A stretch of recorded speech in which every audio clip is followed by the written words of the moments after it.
My next guest is a Dutch internet sensation who's taking satire to a whole new level. I'm not being satirical, Mr Meno.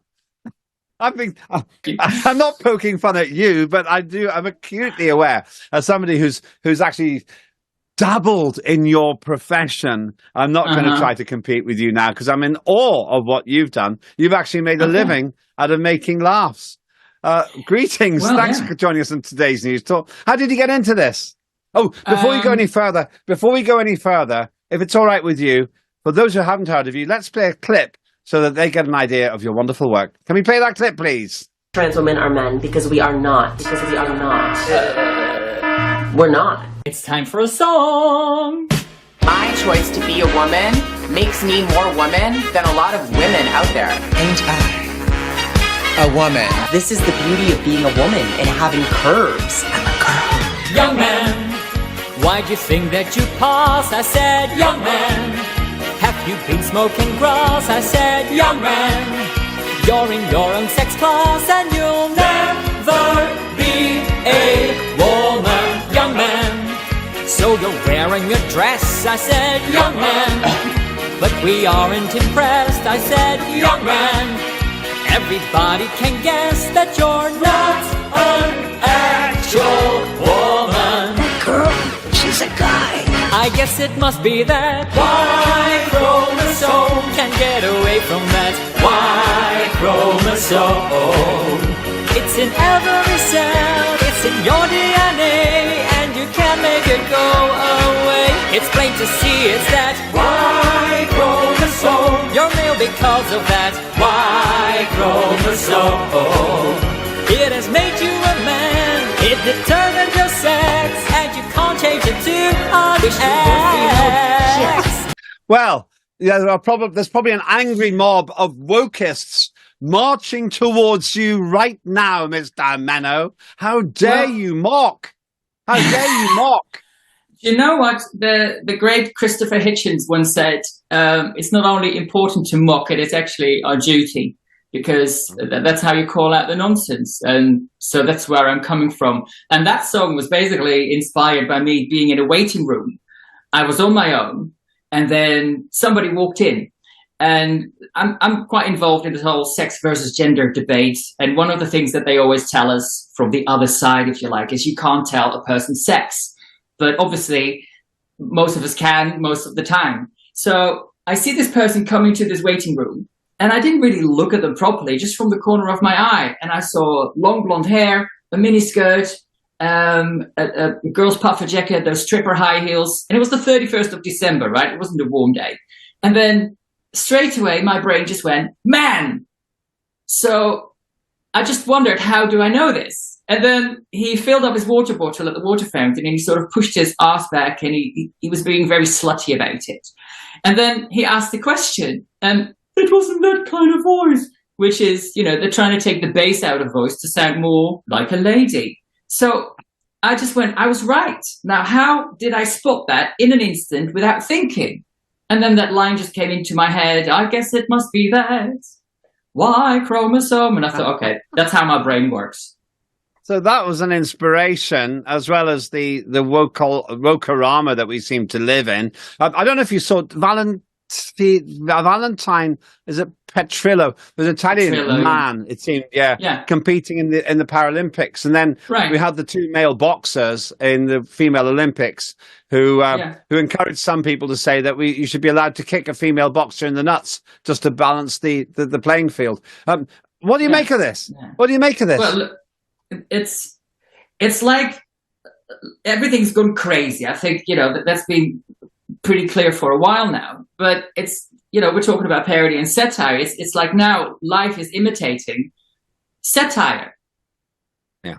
Because if you look at that movie, the Monty Python film, The Life of Brian, where there's that Loretta scene where the one bloke says, I'm a woman, it's my right as a man. And this is what's playing out now. And so you get these blokes, especially the Valentinas Petrillos of this world, you know.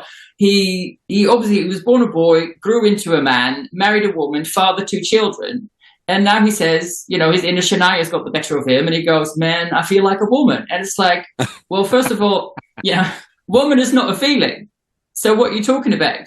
And then apparently he got into that because at 12 he once wore his mum's underwear and he got tingly feelings in between his legs. And I'm like, well, that doesn't make you a woman. That makes you a fetishist.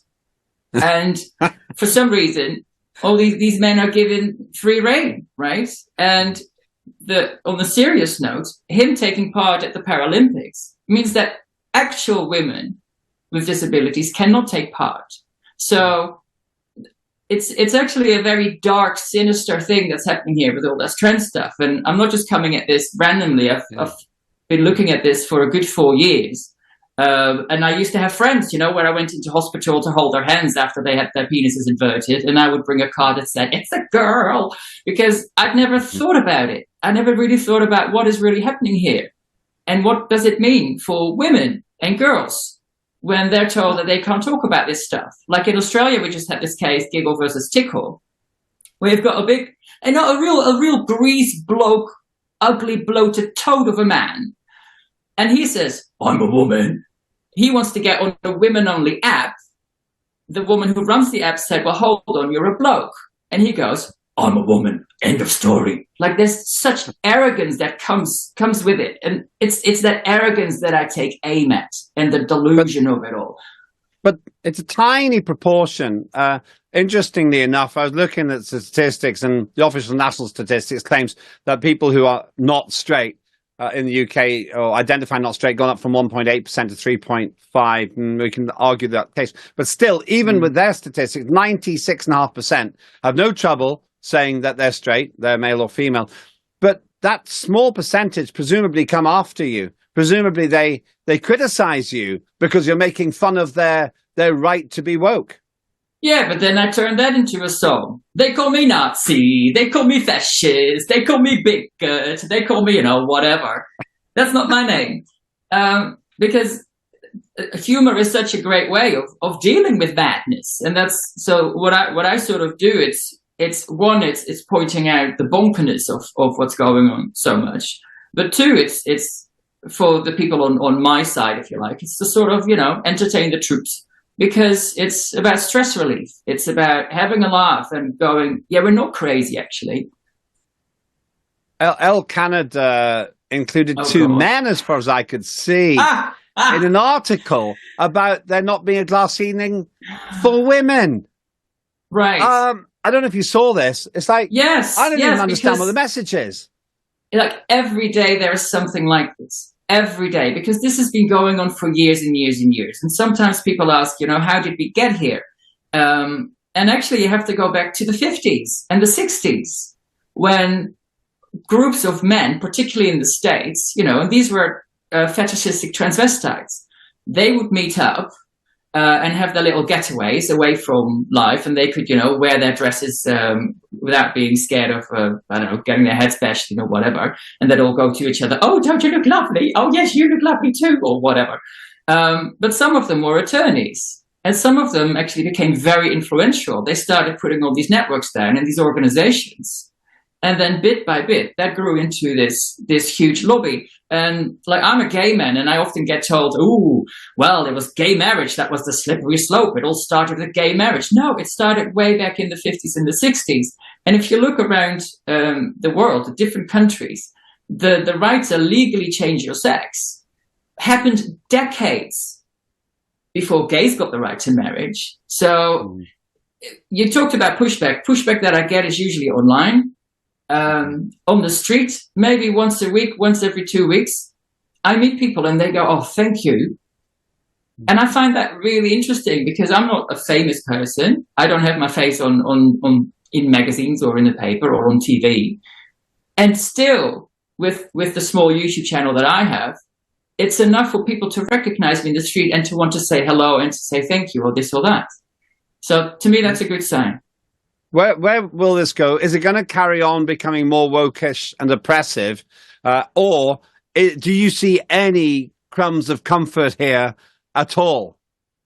In the UK, there are many, many crumbs of comfort, and it's interesting that the UK is the one place that is really pushing back, and it's much more organized. So I'm from the Netherlands myself. If I look at the Netherlands, there's not really a movement that pushes back as such. So things over there are just as crazy as in Canada, in Australia, and in the Netherlands, because the law has already changed to favor these men, right? Because it stops order. So this is the seriousness of it. Like, as an ordinary citizen, you can no longer say, I don't agree with that. In Germany, you can now get fined, or it kicks in November. They'll fine you 10,000 euros if you misgender someone. Whereas I'm like, it's nuts. In the Netherlands, women and girls no longer have a legal leg to stand on if they want to have penis-free spaces for themselves. Because you can't discriminate on the basis of gender identity, but neither on the basis of a sex characteristic.